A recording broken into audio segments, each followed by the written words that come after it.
नमस्कार दोस्तों, आज मैं आपको एक बहुत ही खास चैनल के बारे में बताने जा रहा हूं जो सिर्फ सच्ची कहानियों को समर्पित है। यहां आपको कोई काल्पनिक कहानी नहीं मिलेगी, बल्कि वो घटनाएं मिलेंगी जो वास्तव में हुई हैं। हमारे चैनल पर आपको मिलेंगी वो कहानियां जिन्होंने इतिहास को बदल दिया, वो व्यक्तित्व जिन्होंने दुनिया को हिला दिया, और वो घटनाएं जो आज भी हमारे जीवन को प्रभावित करती हैं। हर कहानी गहरी रिसर्च के साथ तैयार की जाती है ताकि आपको सच्चाई का एहसास हो सके। जब आप पूरी कहानी सुनेंगे तब आपको पता चलेगा कि वास्तविकता कितनी शक्तिशाली होती है। ये कहानियां आपको सोचने पर मजबूर कर देंगी और आपके नजरिए को बदल देंगी। अगर आपको ये कंटेंट पसंद आ रहा है तो प्लीज चैनल को सब्सक्राइब करना ना भूलें और इस वीडियो को लाइक भी करें। आपका सपोर्ट हमें और भी बेहतरीन सच्ची कहानियां लाने के लिए प्रेरित करता है। उत्तर प्रदेश के सुनसान इलाके बसे एक जंगल के किनारे रेलवे क्वार्टर में रहने आए 4 दोस्तों को पहले दिन ही अजीब सन्नाटा महसूस हुआ, क्योंकि वहां हवा भी चलती तो दरवाजे अपने आप बंद हो जाते। रात होते ही छत पर किसी के घिसटने की आवाज आती और दीवार पर नमी की जगह काले हाथों के निशान उभर आते, लेकिन उन्होंने इसे पुरानी इमारत का असर समझकर अनदेखा कर दिया। फिर एक रात ठीक 2:17 पर पूरे क्वार्टर की बिजली अपने आप जल उठी, जबकि लाइन महीनों से कटी हुई थी और शीशे में उनका प्रतिबिंब गायब था। तभी अचानक सबसे छोटे दोस्त आरिफ ने देखा कि कमरे के कोने में खड़ी टूटी अलमारी के अंदर कोई और खड़ा है, जो बिल्कुल उसी की शक्ल में उसे घूर रहा है और मुस्कुरा रहा है। वो चीखना चाहता था पर आवाज गले में आके अटक गई।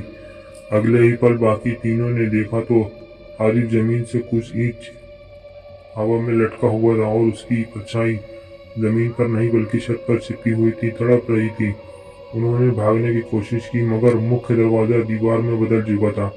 खिड़की के बाहर घना जंगल नहीं बल्कि काला धुआं था, जिसमें सैकड़ों चेहरे तैर रहे थे। तभी रेडियो अपने आप चालू हुआ और टूटी हुई आवाज में किसी ने कहा, ये घर खाली नहीं है, तुम लोग देर से आए हो।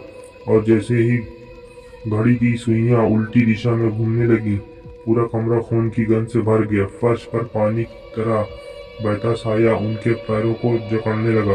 एक एक करके तीनों दोस्त दीवार में समाते चले गए, जैसे ईंटों ने उन्हें निगल लिया हो।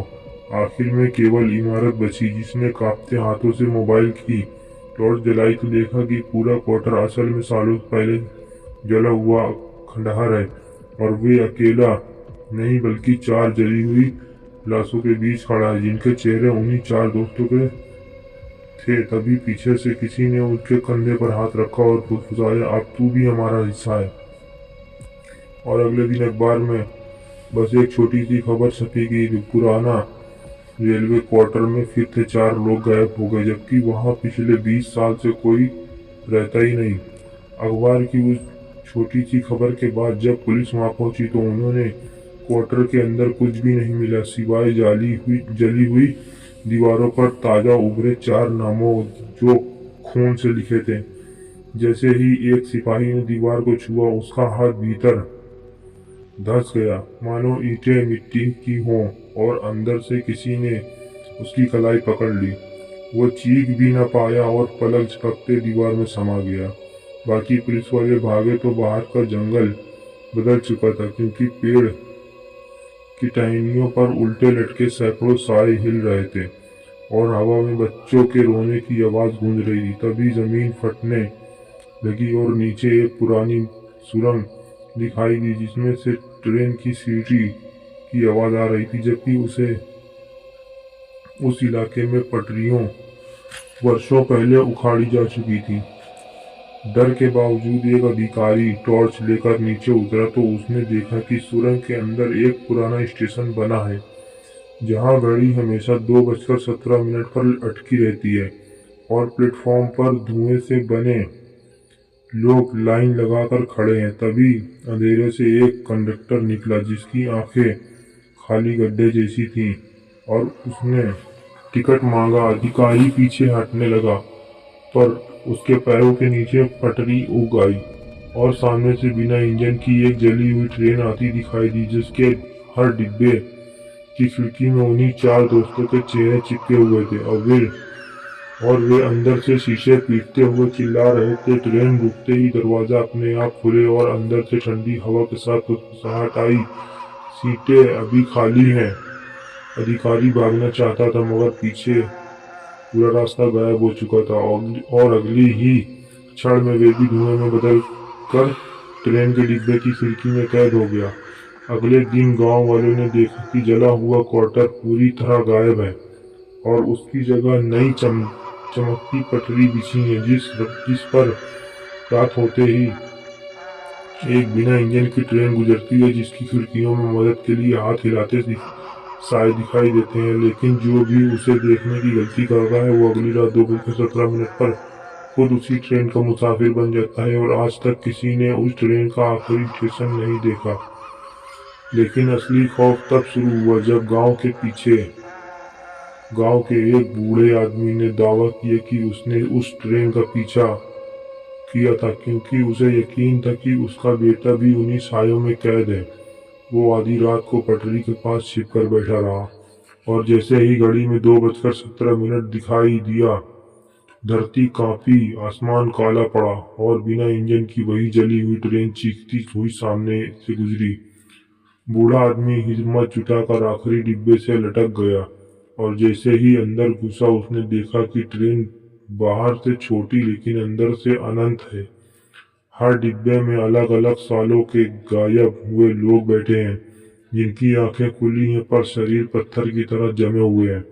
बीच के एक डिब्बे में वही 4 दोस्त बैठे थे और उनके पास खड़ा वही कंडक्टर अब मुस्कुरा रहा था, लेकिन इस बार उसकी वर्दी पर राख से लिखा था अंतिम स्टेशन।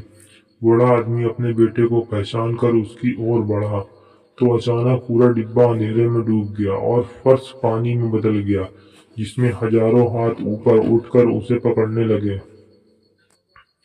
तभी ट्रेन सुरंग में घुसी और सुरंग की दीवारों पर उन सभी लोगों की परछाइयां दौड़ने लगी जो कभी ट्रेन में चढ़े थे। कंडक्टर की आवाज गूंजी, जो यहाँ आता है वो लौटता नहीं, बस अगली रात किसी और को बुलाने के लिए खिड़की पर खड़ा कर दिया जाता है। बूढ़े आदमी ने आखिरी बार अपने बेटे का नाम पुकारा तो उसका बेटा धीरे धीरे उसकी ओर मुड़ा और उसकी आंखों में खाली अंधेरा था। अगले ही पल बूढ़ा आदमी अब भी पत्थर की तरह जम गया और ट्रेन अचानक गायब हो गई। अगले दिन गांव में खबर फैली कि पटरी फिर से गायब है, लेकिन अब हर घर की दीवार पर राख से एक समय लिखा है, 2:17। और उसी रात गांव के हर घर में एक साथ दरवाजों पर दस्तक हुई क्योंकि ट्रेन को अब नए मुसाफिर की जरूरत थी और खिड़कियों में खड़े साए मुस्कुराते हुए इशारा कर रहे थे कि अगला स्टेशन शायद तुम्हारा ही घर हो। उस रात जब पूरे गांव में एक साथ 2:17 पर घड़ियां रुक गईं, तो लोगों ने दरवाजे बंद कर लिए, लेकिन दस्तक अंदर से आने लगी क्योंकि दीवारों की दरारें से काला धुआं घरों में भरने लगा और हर घर के आईने में वही जली हुई ट्रेन दिखाई देने लगी जो सीधे कमरे के बीच से गुजर रही थी। बच्चों के खिलौने अपने आप पटरी की तरह लाइन में लग गए और फर्श पर लोहे की पटरियां उभार आईं। तभी पूरे गांव के बीचों बीच जमीन फटी और वही अनंत स्टेशन बाहर आ गया जहां कंडक्टर खड़ा मुस्कुरा रहा था और उसने ऊंची आवाज में कहा, आज आखिरी सफर है। अचानक हर घर से एक एक साया निकलकर पटरी की ओर खींचने लगा।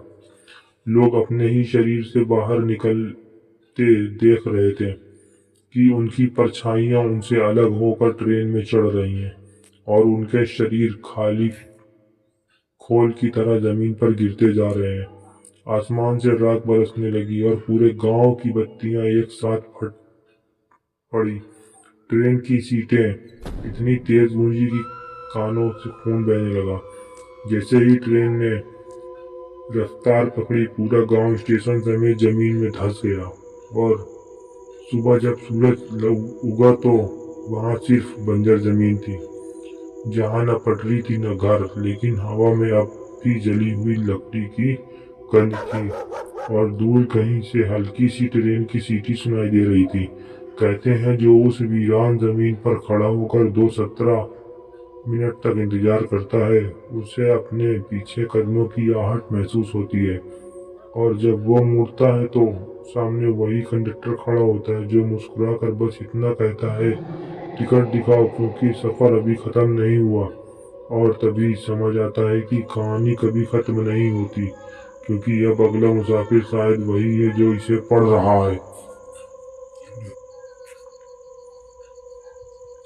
गांव के गायब होने के कई साल बाद वीरान जमीन पर सरकार ने एक नया वेयर हाउस बनवाया, लेकिन काम शुरू होते ही मजदूरों ने शिकायत की कि रात 2:17 पर फर्श के नीचे से लोहे घिसटने की आवाज़ आती है और सीमेंट पर अपने आप गीले पैरों के निशान बन जाते हैं।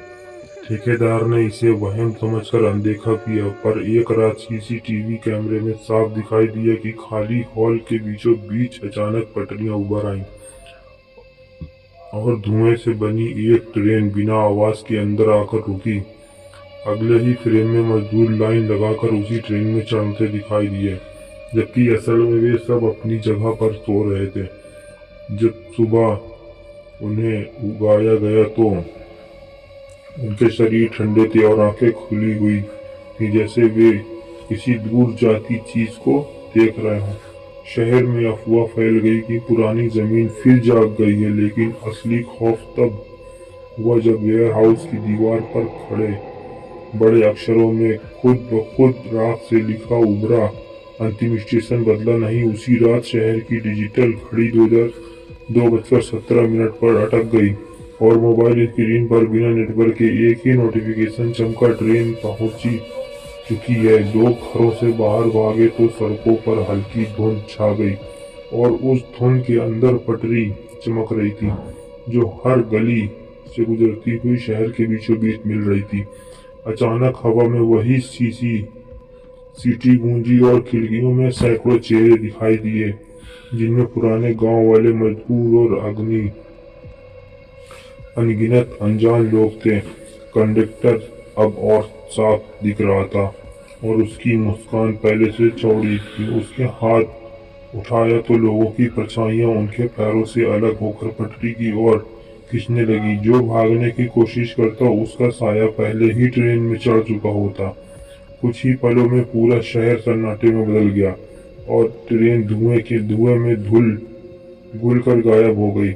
सुबह अखबारों में बस इतना छपा कि शहर रहस्यमय तरीके से खाली मिला, लेकिन अगर आज भी किसी सुनसान जगह पर खड़े होकर ठीक 2:17 पर ध्यान से सुना जाए तो दूर से आती सीसीटीवी बताती है कि ट्रेन अब भी चल रही है और हर बार उसका आखिरी स्टेशन वही होता है जहां कोई ये सोचता है कि ये सिर्फ एक कहानी है। शहर के खाली मिलने के बाद जब सेना ने उस इलाके को सील किया तो वैज्ञानिकों ने पाया कि जमीन के नीचे कोई सुरंग नहीं बल्कि अंतिम अंधेरा है जो रोशनी को निगल लेता है। और जैसे ही उन्होंने ड्रोन नीचे उतारा, उसकी लाइव फीड में हजारों चेहरे की परछाइयां कैमरे में बेहद करीब आकर फुसफुसाने लगी, हमें बाहर निकालो। फिर अचानक स्क्रीन पर वही कंडक्टर उभरा जिसकी आंखों की जगह अब घूमती हुई घड़ी थी और उसने कैमरे की तरफ हाथ बढ़ाया तो ड्रोन का सिग्नल कट गया। लेकिन उसी क्षण कंट्रोल रूम की सभी घड़ियां 2:17 पर जम गईं और दरवाजे अपने आप ब्लॉक हो गए। सैनिकों ने देखा कि उनकी परछाइयां दीवार पर सामान्य से लंबी होती जा रही हैं और धीरे धीरे उनके शरीर से अलग होकर छत की ओर रेंग रही हैं। कुछ ही सेकंड में कमरे की लाइट लाल हो गई और फर्श पर राख से बनी पटरियां उभर आईं। कमरे के बीचों बीच हवा फटने लगी और उसी दरार से जली हुई ट्रेन का अगला हिस्सा अंदर घुस गया, मानो दीवार मौन की हो। कंडक्टर उतरा और बिना होठ हिलाए सबके दिमाग में आवाज गूंजी, अब दुनिया की स्टेशन है। सैनिक भागे, लेकिन दरवाजा उसी डिब्बे में खुलता जाया जहां अंत सीटें खाली थी और हर सीट पर किसी का नाम पहले से लिखा था। तभी एक वैज्ञानिक ने देखा कि एक सीट पर उसका अपना नाम नहीं बल्कि पूरी धरती का नाम खुद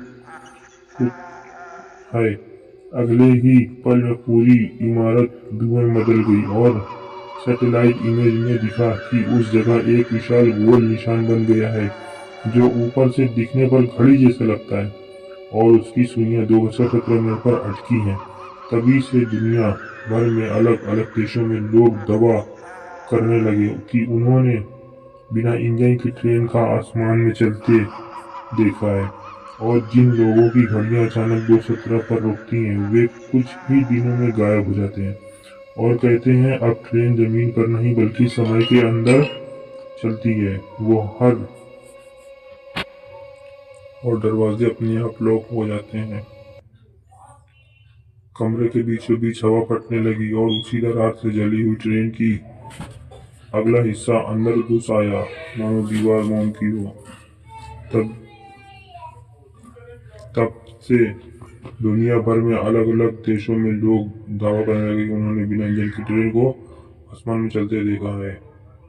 वो हर उस पल में रुकती है जहां डर पैदा होता है और हर उस इंसान को उठा ले जाती है जो अंधेरे में ये सोचकर मुस्कुराता है कि ये सब झूठ है, क्योंकि असली खौफ यही है कि ट्रेन कहीं बाहर नहीं बल्कि हमारे समय के बीच से गुजर रही है। और अगली बार जब तुम घड़ी देखो और वहां 2:17 दिखाई दे तो याद रखना, शायद वो समय नहीं बल्कि टिकट है। तो दोस्तों, अगर आपको ये टाइम गेट स्टोरीज पसंद आ रही हैं तो चैनल को सब्सक्राइब करना मत भूलिए, वीडियो को लाइक करिए और कमेंट में बताइए कि आप कौन सी कहानी सुनना चाहते हैं। आपके प्यार से ही मिलती है मुझे ऐसी अमेजिंग स्टोरीज लाने की एनर्जी। तैयार हैं समय की यात्रा के लिए?